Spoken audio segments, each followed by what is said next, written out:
Da ist er also, der sogenannte Release-Kandidat 1, welcher der Presse und Creatoren wie mir vorab zur Verfügung gestellt wurde, um ein schickes Review für Pioneers of Pagonia zu basteln.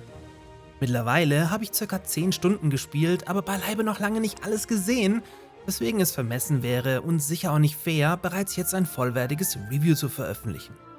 Für ein erstes Fazit reicht es aber allemal. Von daher alles zum Umfang der neuen Roadmap und für wen das Spiel was sein wird und hey, für wen ganz klar nicht, in den heutigen Pagonia News.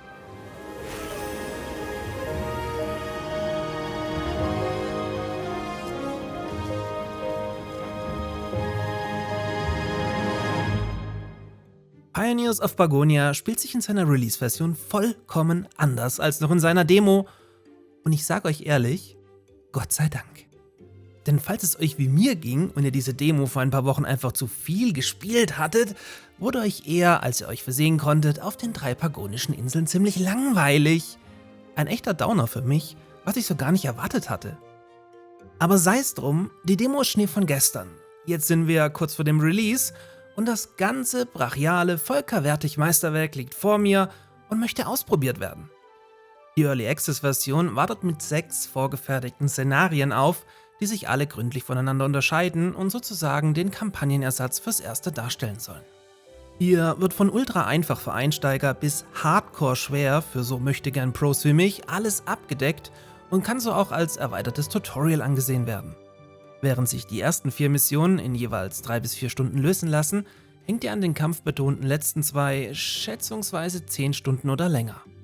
Wenn ihr dann nach ca. 30 bis 40 Stunden hier alles gespielt habt, könnt ihr euch dem Herzstück, den prozedural generierten Karten, widmen. Hier mal kurz frech angemerkt, bereits hier hat das Spiel seinen viel zu günstigen Preis anhand der Spielzeit gerechtfertigt, also 30 € auf Steam ab dem 13.12. und so.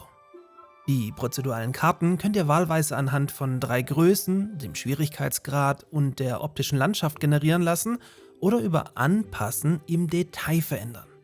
Meine Tests mit extrem wenigen Anfangsressourcen und Truppen sowie sehr vielen Gegnern auf extrem schwer, dazu vielen Dörfern mit sehr schwierigen Aufgaben und extrem wenig Land zum Bauen, scheinen sich aber tatsächlich kaum lösen zu lassen. Ich bin trotzdem gespannt, wer hier als erster durchzieht und dann wahrscheinlich 50 Stunden oder mehr für eine Partie benötigen wird. Denn gerade viele Gegner, die zu schnell angreifen und so kaum bis gar nicht verteidigt werden können, macht die Sache schnell sehr langatmig. Gerade Geister, bei denen deine Pagonier vor Schreck ihre Ausrüstung fallen lassen, die damit verloren ist und zu Beginn kaum nachproduziert werden kann, setzen dich schleichend schachmatt. Auch von sehr schwierigen Aufgaben bei neutralen Völkern möchte ich mal vorsichtig abraten, da das in der Regel nur harten Grind bedeutet, à la liefere statt 10 Eisen 5000 Stück oder so ähnlich und zumindest für mich so eine Partie nicht spannender oder besser macht.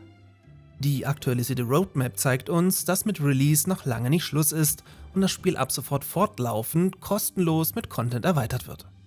So wird das Spiel im Februar sein erstes großes Content-Update erhalten, welches dann Fisch und Fischer sowie Lager- und Statistikmenüs bereithalten wird, die ich bereits jetzt nach wenigen Stunden sehnlich vermisst habe. Anschließend folgen Untertageminen mit die berufenen Geologen sowie die Ressource Gold und natürlich das große Koop-Update, für welches ich mich mit Volker Wertig für ein Match schon so halber verabredet habe. Generell traue ich mich als erster Eindruck zu sagen, ja, Envision Entertainment um Volker Wertig und Dirk Ringe haben abgeliefert. Dieses Spiel fühlt sich durch und durch wie ein Die Siedler-Spiel an und kommt der Serie auch näher als einfach alles, was jemals im Bereich unter Ubisoft erschienen ist, sogar mit kilometerweitem Abstand. Allein dafür lohnt sich der Kauf. Hätten sie den Volker doch einfach mal machen lassen, aber hey, das kotzt sie jetzt sowieso am allermeisten an.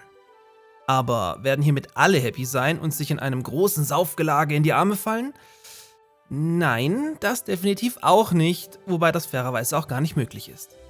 Die große Siedler 3 und 4 Multiplayer, PvP und Competitive-Szene sowie alle RTS-Puristen werden hier klar nicht auf ihre Kosten kommen und entweder bei den Klassikern bleiben müssen und oder eben weiter auf The First Explorers oder Colonia Prima warten, die genau für diese Zielgruppe entstehen.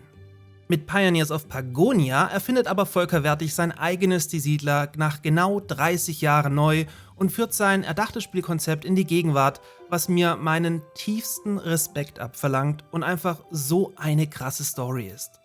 Kaum vorstellbar, was rauskommen würde, wenn das gleiche auf der Grundlage von Die Siedler 3 gemacht werden würde.